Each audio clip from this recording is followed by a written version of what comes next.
Snow. Famous for melting in summer. But does it have to?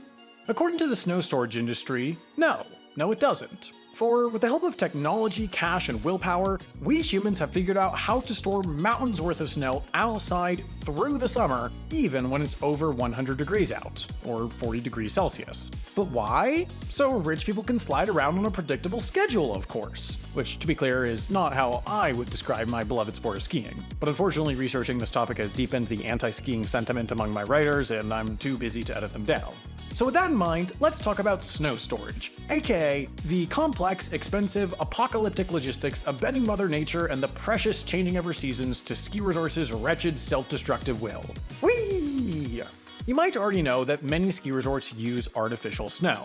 That, after all, is how they pulled off the 2022 Winter Olympics, and how some regular schmegular ski resorts stay open during periods of light snowfall. It's also how ski resorts survive in places like Alabama or Lesotho or Oregon in July. The key? Enough money and manpower to produce, spread, pack, smooth out, shape, reshape, and build sick jumps out of enough fake snow to cover all your space. Which, for that resort in Alabama, assuming just a 4-inch layer across their 9-acre skiable surface, is going to mean 130,680 cubic feet of fake snow. Roughly enough to fill the Titanic, though only about a 588th the volume of the iceberg that sank it. Hey, there's a good spot for a resort.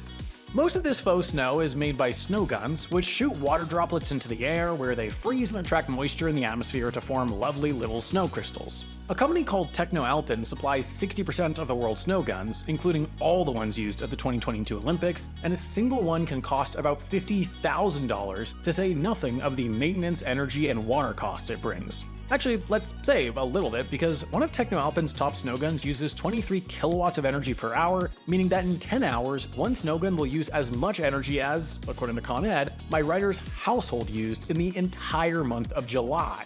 At maximum efficiency, which is to say in unwindy, dry conditions with the temperature between -4 and +5 degrees Fahrenheit, or -20 to -15 degrees energy drink, a snow gun can turn 20 cubic meters of water into about 35 to 40 cubic meters of snow an hour.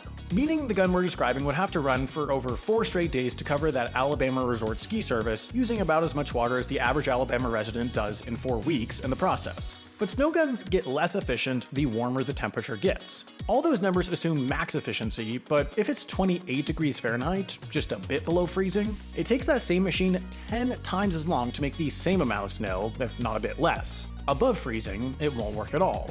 Think about it this way. Snow guns do their best supplementing snowfall in cold, wintry environments on days where it doesn't happen to be snowing.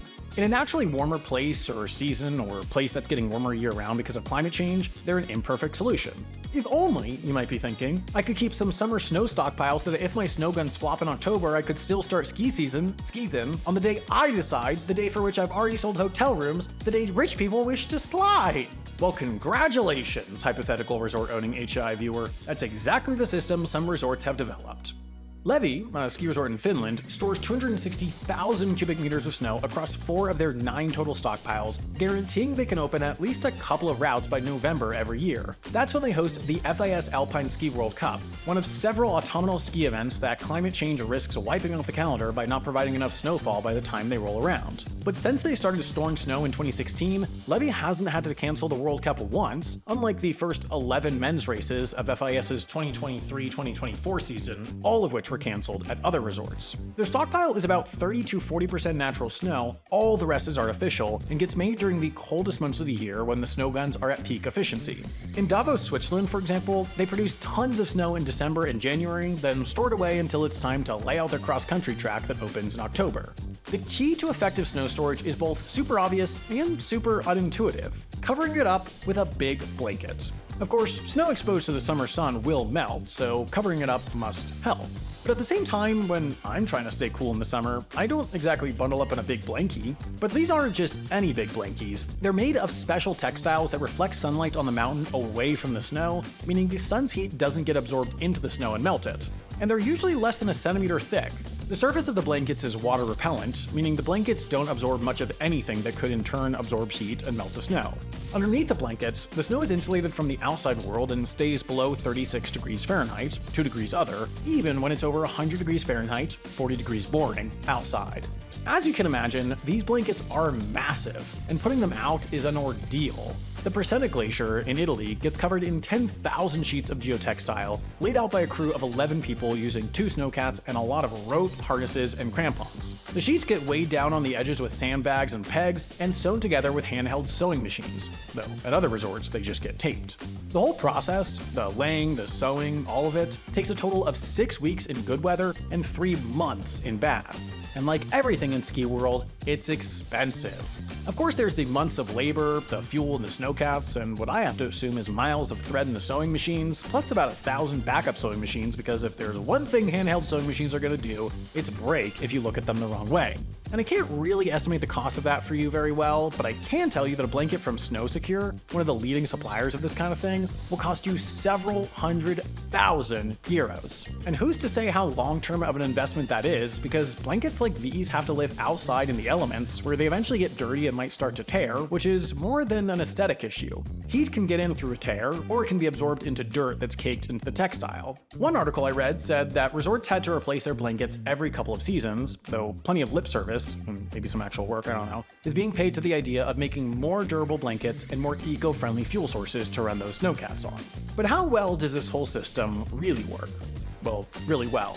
One study of snow farming resorts found an average of 72% of the stockpiled snow survived over the summer. At Davos, it's about 80%. At Levy, they kept more than 87%. That's more than enough to get a resort going in the fall. So forget the mind-boggling amount of water and energy it takes to do this. Forget that all that water and energy contributes to the climate change that's causing the problem in the first place. Forget that, in many ways, a meter-thick pile of wood chips and sawdust insulates a pile of snow about as well as one of those fancy-schmancy blankets. We, the people of the international ski community, have defeated the sun and will ski wherever we please. We will spit in the face of God if it gets us up and down a mountain faster. And we will quadruple our writers' Whoa, hold on, scratch it. I didn't say. Oh, I've got to start editing these scripts before I read them. Now, if you want to see my writers' beautiful, fairly compensated faces, or to support this channel, or to watch loads of great stuff from your favorite creators, you've gotta check out Nebula. It's a streaming service I helped start, and not to brag, but it's getting big. Let me make it as straightforward as I can. Here are some things you can find on Nebula. Abigail Thorne's short film Dracula's Ex-Girlfriend, Lindsay Ellis's latest and greatest video essays, and the most ambitious project I've ever done, a reality game show called The Getaway, where myself and the whole Wendover team took 6 creators on a road trip full of lies and deception. It's sort of like The Traders if you secretly made everyone the traitor, then made them chase alpacas, make pancakes, and ride a drop tower with me. Now, here are some things you can't find on Nebula. Ads, AI ripoffs of HI videos, bad vibes. Sound good? It's better. With the link below, you can get 40% off a Nebula subscription, just $36 for a year or $3 a month. So head to nebula.tv/HAI right now.